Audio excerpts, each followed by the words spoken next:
ആകാശവാണി. നമസ്കാരം. വാർത്തകൾ വായിക്കുന്നത് വിജേഷ്.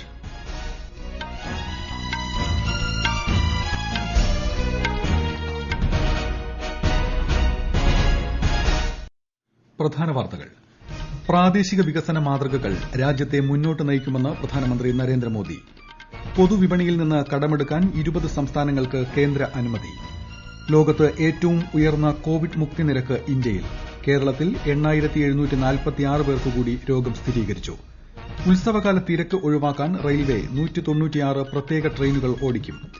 ലോകത്ത് സാമ്പത്തിക മാന്ദ്യം പ്രവചിച്ചതിനേക്കാൾ കുറയുമെന്ന് അന്താരാഷ്ട്ര നാണയനിധി.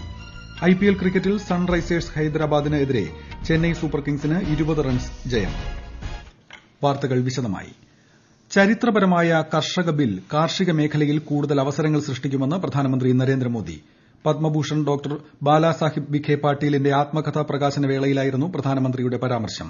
അന്നദാതാക്കളിൽ നിന്ന് സംരംഭകർ എന്ന നിലയിലേക്ക് കർഷകരെ ഉയർത്തുമെന്ന് പ്രധാനമന്ത്രി പറഞ്ഞു. പ്രാദേശിക സമ്പദ്വ്യവസ്ഥ, പ്രാദേശിക സംരംഭം എന്നീ മാതൃകകൾ രാജ്യത്തെ മുന്നോട്ട് നയിക്കും. മഹാരാഷ്ട്രയിലെ പഞ്ചസാര വ്യവസായവും ഗുജറാത്തിലെ ക്ഷീരമേഖലയിൽ ധവള വിപ്ലവവും പഞ്ചാബിലും ഹരിയാനയിലും ഗോതമ്പ് ഉൽപാദനത്തിലുണ്ടായ വർധനവും ഉദാഹരണമായി പ്രധാനമന്ത്രി ചൂണ്ടിക്കാട്ടി. പൊതുകമ്പോളത്തിൽ നിന്നുള്ള കടമെടുപ്പിലൂടെ 68,825 കോടി രൂപ സമാഹരിക്കാൻ 20 സംസ്ഥാനങ്ങൾക്ക് കേന്ദ്ര സർക്കാർ അനുമതി നൽകി. മൊത്തം സംസ്ഥാന ആഭ്യന്തര ഉൽപാദനത്തിന്റെ 0.5% അനുമതിയെന്ന് ധനമന്ത്രാലയം അറിയിച്ചു. ചരക്ക് സേവന നികുതി നടപ്പാക്കിയതിനെ തുടർന്നുള്ള വരുമാന വ്യത്യാസം പരിഹരിക്കാനാണ് നടപടി. ഓഗസ്റ്റ് 27-ന് ചേർന്ന ജിഎസ്ടി കൌൺസിൽ യോഗത്തിൽ പ്രശ്നപരിഹാരത്തിന് 2 മാർഗ്ഗങ്ങൾ കേന്ദ്ര സർക്കാർ മുന്നോട്ട് വച്ചിരുന്നു. 20 സംസ്ഥാനങ്ങൾ ആദ്യത്തെ മാർഗ്ഗം തെരഞ്ഞെടുത്തു. 8 സംസ്ഥാനങ്ങൾ നിലപാട് വ്യക്തമാക്കിയിട്ടില്ല. ലോകത്ത് ഏറ്റവും ഉയർന്ന കോവിഡ് രോഗമുക്തി നിരക്ക് ഇന്ത്യയിലാണെന്ന് കേന്ദ്ര ആരോഗ്യമന്ത്രി ഹർഷവർദ്ധൻ. വിശദാംശങ്ങളുമായി ദേവിപ്രിയ. രാജ്യത്തെ കോവിഡ് മുക്തി നിരക്ക് 86.78%-ആയി ഉയർന്നു. കോവിഡ് സ്ഥിരീകരിക്കുന്നവരുടെ എണ്ണം ക്രമാനുഗതമായി കുറയുന്നുണ്ട്. തുടർച്ചയായ 5ാം ദിവസവും രാജ്യത്തൊട്ടാകെ ചികിത്സയിൽ കഴിയുന്നവരുടെ എണ്ണം 9 ലക്ഷത്തിൽ താഴെയാണെന്ന് കോവിഡ് അവലോകന യോഗത്തിൽ കേന്ദ്ര ആരോഗ്യമന്ത്രി പറഞ്ഞു. കോവിഡ് പരിശോധനാ ശേഷി വർദ്ധിപ്പിച്ചിട്ടുണ്ട്. 14 സംസ്ഥാനങ്ങളിലും കേന്ദ്രഭരണ പ്രദേശങ്ങളിലും കോവിഡ് പരിശോധനാ നിരക്ക് ദേശീയ ശരാശരിയേക്കാൾ കൂടുതലാണെന്നും ഡോക്ടർ ഹർഷവർദ്ധൻ വ്യക്തമാക്കി. 79% കോവിഡ് രോഗികളും 10 സംസ്ഥാനങ്ങളിലുള്ളവരാണ്. കേരളം, മഹാരാഷ്ട്ര, കർണാടക എന്നീ സംസ്ഥാനങ്ങളിലാണ് ഏറ്റവും അധികം രോഗബാധിതർ. 1.53% രാജ്യത്തെ കോവിഡ് മരണനിരക്ക്. മരണമടഞ്ഞവരിൽ 53% പേരും 60 വയസ്സിന് മുകളിലുള്ളവരാണ്. ഇതിൽ 30% സ്ത്രീകളും 70% പുരുഷന്മാരുമാണ്. News desk, Akashvani. കേരളത്തിൽ ഇന്നലെ 8764 പേർക്ക് കോവിഡ് സ്ഥിരീകരിച്ചു. 7723 പേർ രോഗമുക്തി നേടി. തിരുവനന്തപുരത്ത് രോഗവ്യാപനം കുറയുന്നതായി മുഖ്യമന്ത്രി വാർത്താസമ്മേളനത്തിൽ വ്യക്തമാക്കി. 76 ആരോഗ്യ പ്രവർത്തകർ ഉൾപ്പെടെ 8039 പേർക്ക് സമ്പർക്കത്തിലൂടെയാണ് രോഗം ബാധിച്ചത്. 528 പേരുടെ സമ്പർക്ക ഉറവിടം വ്യക്തമല്ല. 21 മരണങ്ങൾ കൂടി കോവിഡ് മൂലമാണെന്ന് സ്ഥിരീകരിച്ചു. മരണസംഖ്യ 1046 സംസ്ഥാനത്ത് 95,407 പേരാണ് കോവിഡ് ചികിത്സയിലുള്ളത്. തമിഴ്നാട്ടിൽ തുടർച്ചയായ 2ാം ദിവസവും കോവിഡ് സ്ഥിരീകരിച്ചവരുടെ എണ്ണം 5000-ൽ താഴെയായി. നിലവിൽ ചികിത്സയിലും വീട്ടുനിരീക്ഷണത്തിലും കഴിയുന്നവർ 44,000-ഓളമാണ്. ഛത്തീസ്ഗഡിൽ കണ്ടെയ്ൻമെന്റ് സോൺ ഒഴികെയുള്ള എല്ലാ പ്രദേശങ്ങളിലും മത, സാമൂഹിക, രാഷ്ട്രീയ, കായിക, വിനോദ പ്രവർത്തനങ്ങൾക്ക് സർക്കാർ അനുമതി നൽകി. സാമൂഹിക അകലം ഉൾപ്പെടെയുള്ള കോവിഡ് മാനദണ്ഡങ്ങൾ കർശനമായി പാലിക്കണം. കൊറോണ വൈറസ് ബാധയുടെ ചികിത്സയ്ക്ക് ഉപയോഗിക്കുന്ന മരുന്നുകളുടെ ലഭ്യതയും വിലയും സംബന്ധിച്ച് ജനങ്ങൾക്ക് ബോധ്യമുണ്ടെന്ന് ഉറപ്പാക്കാൻ മുംബൈ കോർപ്പറേഷന് ബോംബെ ഹൈക്കോടതിയുടെ നിർദ്ദേശം. പൊതുതാൽപര്യ ഹർജി പരിഗണിക്കവെയാണ് കോടതി ഇക്കാര്യം നിർദ്ദേശിച്ചത്. കേന്ദ്രഭരണ പ്രദേശമായ ജമ്മു കശ്മീരിൽ ശൈത്യകാലവും ഉത്സവങ്ങളും മുൻനിർത്തി കോവിഡ് പ്രതിരോധ പ്രവർത്തനങ്ങൾ വിലയിരുത്താൻ യോഗം ചേർന്നു. കോവിഡ് ബാധിതരുടെ എണ്ണത്തിൽ അടുത്തിടെയുണ്ടായ വർധന ഫലപ്രദമായി നിയന്ത്രിച്ച ജില്ലാ ഭരണകൂടത്തെ ചീഫ് സെക്രട്ടറി അഭിനന്ദിച്ചു. ഇന്ത്യയുടെ ആരോഗ്യ സേതു ആപ്പിന് ലോകാരോഗ്യ സംഘടനയുടെ പ്രശംസ. കോവിഡിന്റെ ക്ലസ്റ്ററുകൾ തിരിച്ചറിയാനും പരിശോധന ഫലപ്രദമായി വ്യാപിപ്പിക്കാനും ആരോഗ്യ സേതു സഹായിക്കുന്നതായി ലോകാരോഗ്യ സംഘടനാ മേധാവി ടെഡ്രോസ് അദാനം ഗബ്രിയേസസ് പറഞ്ഞു. രാജ്യങ്ങൾ ശരിയായ മാർഗ്ഗങ്ങൾ അവലംബിച്ചാൽ മഹാമാരിയെ പെട്ടെന്ന് മറികടക്കാമെന്നും അദ്ദേഹം ചൂണ്ടിക്കാട്ടി. ലോകത്ത് കോവിഡ് സ്ഥിരീകരിച്ചവരുടെ എണ്ണം 4 കോടിയിലേക്ക്. 10.86 ലക്ഷത്തിലധികം പേരാണ് ഇതുവരെ മരിച്ചത്. 2.86 കോടിയിലേറെ പേർ രോഗമുക്തരായി. രോഗികൾ ഏറ്റവും കൂടുതലുള്ള അമേരിക്കയിൽ മരണസംഖ്യ 2.2 ലക്ഷത്തിലധികമായി. അമേരിക്ക കഴിഞ്ഞാൽ ഇന്ത്യയിലാണ് ഏറ്റവും കൂടുതൽ രോഗബാധിതർ. ഈ വാർത്തകൾ ആകാശവാണിയിൽ നിന്ന്. കൊറോണ ആശങ്കയല്ല, ജാഗ്രതയാണ് വേണ്ടത്. കേന്ദ്ര ആരോഗ്യ മന്ത്രാലയം പുറപ്പെടുവിക്കുന്ന നിർദ്ദേശങ്ങൾ. ജനങ്ങൾ കൂട്ടം കൂടുന്നത് ഒഴിവാക്കുക. ഇടയ്ക്കിടെ കൈകൾ സോപ്പും വെള്ളവും ഉപയോഗിച്ചോ സാനിറ്റൈസർ ഉപയോഗിച്ചോ വൃത്തിയാക്കുക. നിർബന്ധമായും മാസ്ക് ധരിക്കുക. പനിയോ ചുമയോ ശ്വാസതടസ്സമോ തുടരുന്ന സാഹചര്യത്തിൽ വൈദ്യസഹായം തേടുക. കൊറോണയെ സംബന്ധിച്ച വിവരങ്ങൾക്ക് ആരോഗ്യ മന്ത്രാലയത്തിന്റെ 1075 ലും ദിശയുടെ 1056 ലും ബന്ധപ്പെടാം. ഉത്സവകാല തിരക്ക് നിയന്ത്രിക്കുന്നതിനായി 196 പ്രത്യേക ട്രെയിൻ സർവീസുകൾക്ക് റെയിൽവേ മന്ത്രാലയം അംഗീകാരം നൽകി. ഈ മാസം 20-ാം തീയതി മുതൽ അടുത്ത മാസം 30 വരെയാണ് സർവീസുകൾ. ഇവയ്ക്ക് പുതിയ ടിക്കറ്റ് നിരക്ക് ബാധകമായിരിക്കും. പ്രതിവാര പ്രതിദിന അടിസ്ഥാനത്തിലും സർവീസുകൾ ഉണ്ടാകും.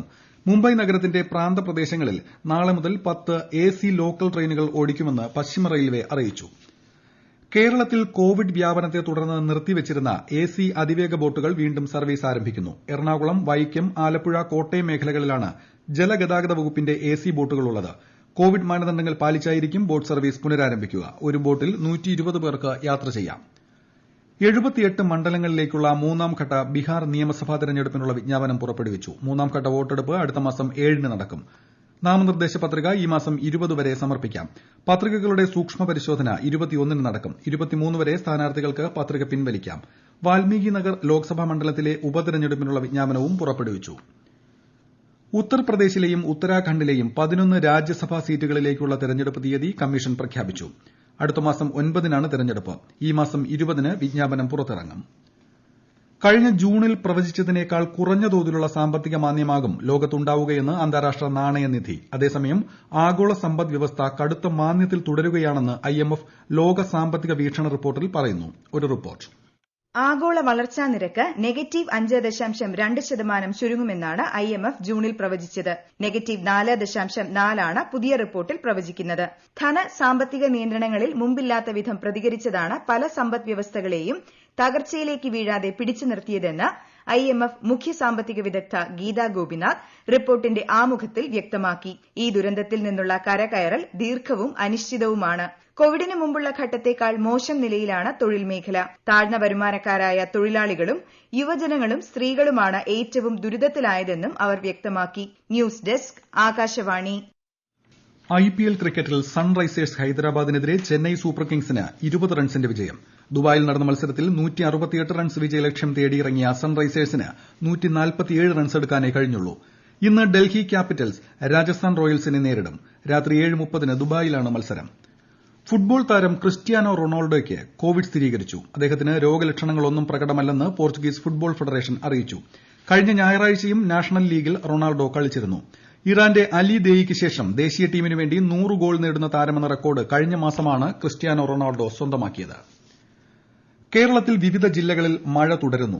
ഇന്നലെ രാത്രിയിലും ഇന്ന് പുലർച്ചെയും കനത്ത മഴയാണ് പലയിടത്തും പെയ്തത്. ഡാമുകളിൽ ജലനിരപ്പ് ഉയർന്നു.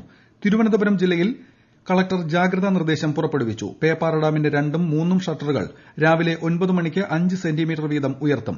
നെയ്യാർ ഡാമിന്റെ 4 ഷട്ടറുകൾ ഇന്ന് രാവിലെ 10-ന് 7.5 സെന്റിമീറ്റർ കൂടി ഉയർത്തും. പരിസരവാസികൾ ജാഗ്രത പുലർത്തണമെന്ന് കളക്ടർ നവ്ജോത് ഖോസ അറിയിച്ചു. കേരള കർണാടക തീരത്ത് മണിക്കൂറിൽ 50 കിലോമീറ്റർ വരെ വേഗത്തിൽ കാറ്റിന് സാധ്യതയുള്ളതിനാൽ മീൻപിടുത്തക്കാർ കടലിൽ പോകരുതെന്ന് കാലാവസ്ഥാ നിരീക്ഷണ കേന്ദ്രം മുന്നറിയിപ്പ് നൽകി. കിഴക്കൻ മെഡിറ്ററേനിയൻ സംഘർഷാവസ്ഥ ഒഴിവാക്കാനുള്ള ശ്രമങ്ങളെ തുർക്കി അട്ടിമറിക്കുന്നതായി ജർമ്മനി. കാസ്റ്റലോറിസോ ദ്വീപിൽ ഊർജ്ജ പര്യവേഷണത്തിനായി സർവേ നടത്താൻ തുർക്കി കപ്പൽ അയച്ചതാണ് ഗ്രീക്ക് ദ്വീപുകളും സൈപ്രസും പ്രതിഷേധവുമായി രംഗത്തിറങ്ങാൻ ഇടയാക്കിയത്. ഗ്രീക്ക് ദ്വീപിന് ചുറ്റുമുള്ള തർക്ക പ്രദേശത്തേക്ക് കപ്പൽ എത്തുന്നത് യൂറോപ്യൻ യൂണിയനും തുർക്കിയും തമ്മിലുള്ള ബന്ധം മോശമാക്കുമെന്ന് ജർമ്മൻ വിദേശമന്ത്രി ഹെയ്ക്കോ മാസ് പറഞ്ഞു. പ്രധാന വാർത്തകൾ വീണ്ടും. പ്രാദേശിക വികസന മാതൃകകൾ രാജ്യത്തെ മുന്നോട്ട് നയിക്കുമെന്ന് പ്രധാനമന്ത്രി നരേന്ദ്രമോദി. പൊതുവിപണിയിൽ നിന്ന് കടമെടുക്കാൻ 20 സംസ്ഥാനങ്ങൾക്ക് കേന്ദ്ര അനുമതി. ലോകത്ത് ഏറ്റവും ഉയർന്ന കോവിഡ് മുക്തി നിരക്ക് ഇന്ത്യയിൽ. കേരളത്തിൽ 8746 പേർക്കുകൂടി രോഗം സ്ഥിരീകരിച്ചു. ഉത്സവകാല തിരക്ക് ഒഴിവാക്കാൻ റെയിൽവേ 196 പ്രത്യേക ട്രെയിനുകൾ ഓടിക്കും.